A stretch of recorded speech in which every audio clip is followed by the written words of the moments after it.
And for more now, we are joined by Leigh Steinberg. He's a sports agent who has represented star players like Troy Aikman and Steve Young. Thanks for being with us, Leigh. Good morning, Betty.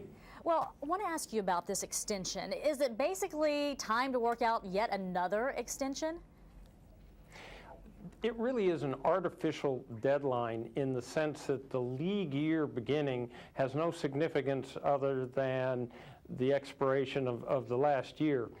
What is important is when games are played or when training camp would be missed. And the NFL has a long tradition of never seriously focusing and completing business transactions till the last minute. Think about how the draftees get drafted in April and they don't even negotiate them until July and early August. So they can continue extending this and should continue extending this as long as necessary to get this done. Remember that the NFL is by 2-to-1 the most popular sport in this country, in large part because the game's been played nonstop since 1987. And unlike baseball, basketball, and the National Hockey League that all committed forms of suicide with the fans by alienating them, football has focused all its energy on new ways to see it, whether it's the NFL Network or new revenue sources like naming rights. And we're in the midst of a big boom and bonanza financially. Okay, but if there is no decision and we can continue to see extension after extension, realistically, what do you expect to see over the next few hours? I think that they will make an attempt to close the positions, but my guess is there's no way they can get a collective bargaining agreement done another day. So either one of two things will happen. You'll either see another extension today or tonight, or you will see the agreement expire, in which case I anticipate that the owners would lock out the players and the union would then decertify. The reason it would do that is that if an impasse is declared between management and labor, then the NFL could go ahead and institute any rules it would want to as long as they're reasonable. So they could say free agency is 10 years, no rookie compensation in bonuses. And to avoid that, the union will decertify. They've not been real successful as strikers.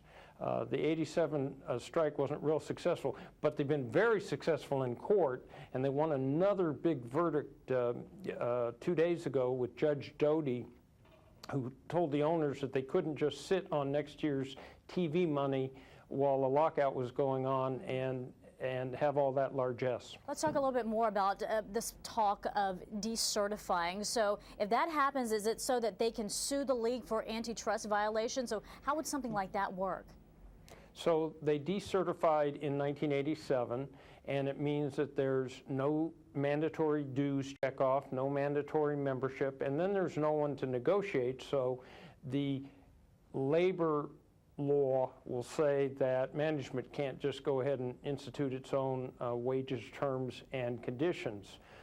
What you could see at that point would be a whole series of lawsuits. Individual players can sue, and the NFL players can sue from the standpoint that the lockout is a bad labor practice. Okay, hold that but thought, this is because going to get... let me ask you this. Tom Brady, Peyton Manning, and Drew Brees, some of the biggest stars in the league, would be named as the plaintiffs in that lawsuit, perhaps. Is that something that could possibly hurt them in the long run? As an agent, would you advise your client to do something like that?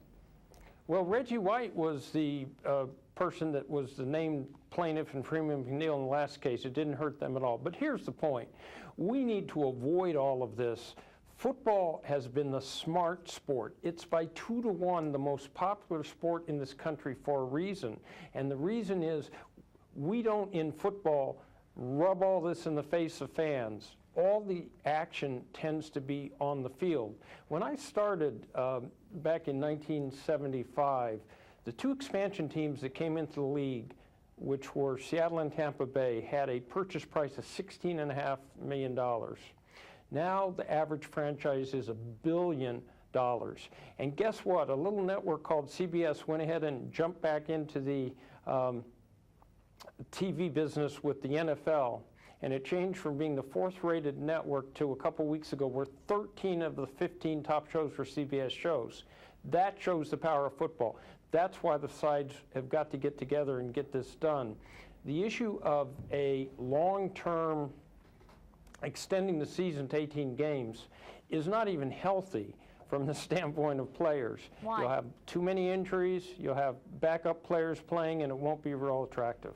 All right, but at the bottom line in all of this is whether they can come to an agreement. You know a lot of players, you represent players.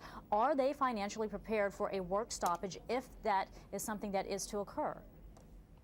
What happens in a football contract, Betty, is that all of the money for salary is paid from September to December over that 17-week season.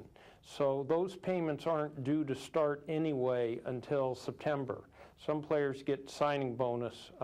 But no, the players could not sit and live without compensation for a very long time. But there are players who at this point are going out, for example, and securing loans to make sure that they could make it through the critical times. I don't ever see it playing out that long. This will get solved. They're going to peer into the apocalypse, realize that this sport has got extraordinary largesse and continues to be the most dominant sport. They're going to peer into that apocalypse and say, who wants to be the person to kill this golden goose? The public is not going to be sympathetic to millionaires fighting billionaires. They will get this done, but it may not be tomorrow or the next day or the next day. It may be weeks from now, and it may be in the summer. And very quickly, so you're saying fans should be hopeful that there will be football in the fall? Oh, there'll be football. This league is not suicidal. And this is a negotiation. It's a big one, but you know, I wrote a book on negotiating, and basically you cannot listen to what the sides are saying publicly. What's more critical is what they're doing behind closed doors. No one wants to be blamed for the healthiest sport in the world outside of soccer. So you will see the sides move. It's hard to follow this publicly because whatever's being said publicly is positioning. Yeah. All right, Leigh Steinberg, we would be watching very closely. Thanks so much for your insight. Thank you kindly, Betty.